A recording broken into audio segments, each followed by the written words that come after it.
नमस्कार दोस्तों, NDTV India के डिजिटल प्लेटफॉर्म में आपका स्वागत है। आज हम दोबारा से बात करेंगे, चर्चा करेंगे लद्दाख के ऊपर।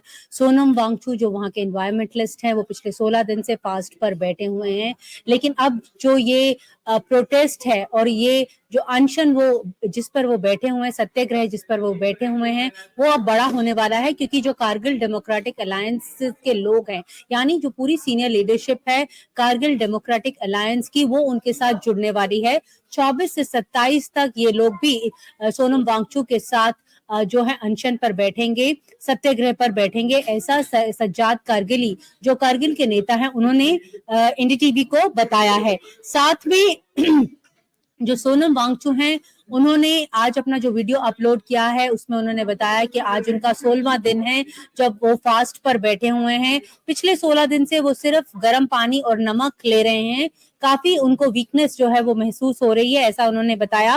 और साथ में उन्होंने जो बात आज जिस बात पर मुद्दा जिस पे चर्चा की उन्होंने, वो बहुत अहम है। उन्होंने बताया कि किस तरह से जो इस तरह के प्रोटेस्ट हैं, जो अगर पिछले 2-3 हम प्रोटेस्ट देखें तो सरकारों ने किस तरह से उसके ऊपर रिएक्ट किया। सबसे पहला उदाहरण उन्होंने दिया 2011 का, जब Anna Hazare India against corruption के बैनर के तहत अनशन पर बैठे हुए थे लोकपाल बिल को लेकर। जब उनके अनशन का 13वां दिन था, तब की जो सरकार थी, यानी यूपीए की जो सरकार थी, उन्होंने उनकी बात पर जो है वो मान गए और साथ में पार्लियामेंट में यानी संसद में ये लोकपाल बिल जो है उसे पास कर दिया गया। सोनम वांगचुक कहते हैं कि सेंसिटिव गवर्नमेंट थी तो उन्होंने ये फैसला जो है वो लिया।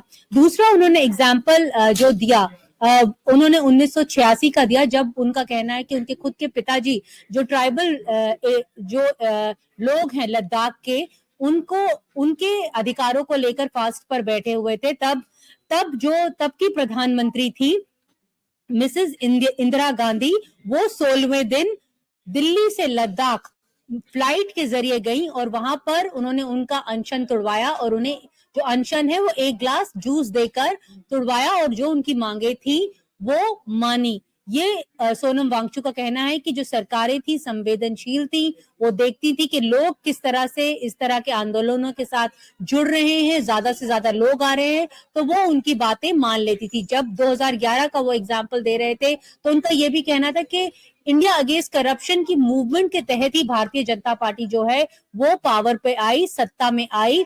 वो ये बात भी उन्हें भूलनी नहीं चाहिए। जो तीसरा उन्होंने एग्जाम्पल दिया वो दिया 1992 यानी 1952 का, जब पोटी श्रीराम आलू जो है वो अनशन पर बैठे हुए थे। वो अनशन, उनकी जो प्रमुख मांग थी वो थी creation of Andhra Pradesh, Madras presidency से निकाल के आंध्र प्रदेश को एक अलग राज्य का दर्जा दिया जाए, ये उनकी मांग थी।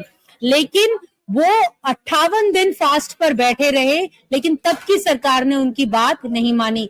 पंडित जवाहरलाल नेहरू तब यहाँ के प्रधानमंत्री थे, भारत के प्रधानमंत्री थे, उन्होंने उनकी बात नहीं मानी, जिसके चलते श्रीराम आलू की जो है वो मौत हो गई। और पंडित नेहरू ने, क्योंकि उसके बाद राइट्स हो गए, तो इस मांग के आगे उन्हें झुकना पड़ा, जो है फिर मद्रास प्रेसिडेंसी से आंध्र प्रदेश एक अलग राज्य जो है वो बनाया गया। ये सब बातें जो आज वांगचुक हैं, जो सोनम वांगचुक हैं, उन्होंने इस बात सब पे चर्चा इसीलिए किया क्योंकि उनका कहना था कि जो सरकारें हैं वो लोगों की बातों के ऊपर जो है वो गौर करती थी और उनकी जो मांगे होती थी उसके ऊपर गौर करती थी और उसके ऊपर कोई फैसला लेती थी। लेकिन अगर हम लद्दाख की बात करें तो 2019 में इसका जो है विभाजन हुआ, इसे अलग एक केंद्र प्रशासित प्रदेश बनाया गया, यानी अलग एक यूनियन टेरिटरी बनाया गया।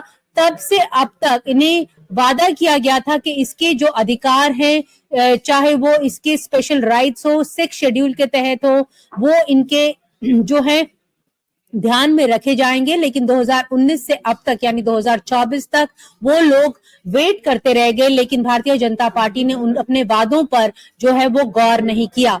यही नहीं, ये भी बात जो है वो चर्चा पे हो रही है। पिछले 1.5 साल से ये जो लीडर्स है लद्दाख और कारगिल के, वो केंद्रीय गृह मंत्रालय के साथ लगातार बातचीत में थे, लेकिन कुछ दिन पहले ये बातचीत का दौर जो है वो टूट गया और भारत सरकार ने साफ कर दिया कि वो उनकी मांगों के ऊपर गौर नहीं कर सकते।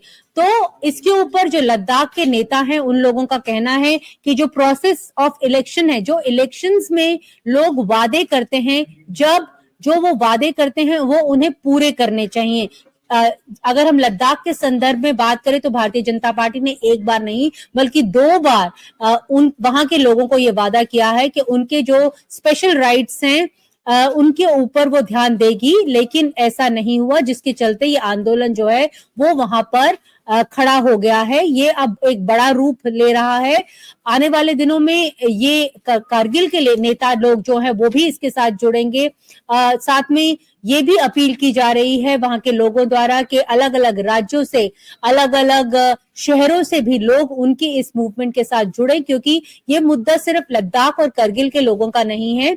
ये मुद्दा जो है वो एनवायरनमेंट को बचाने का मुद्दा है, पहाड़ों को बचाने का मुद्दा है। नहीं तो ऐसा होगा कि जो कॉरपोरेट लॉबी है या फिर माइनिंग लॉबी है वो हावी हो जाएगी और जो पहाड़ हैं, जो वहां का जो संतुलन है उसको खराब कर देगी। तो आने वाले दिनों में इसका हम असर जो है वो देखेंगे। बहरहाल कारगिल डेमोक्रेटिक अलायंस जो है वो 24 से 27 तक लद्दाख के नेताओं के साथ इस मूवमेंट में जुड़ने वाला है। तो शुक्रिया दोस्तों, आज इतना ही।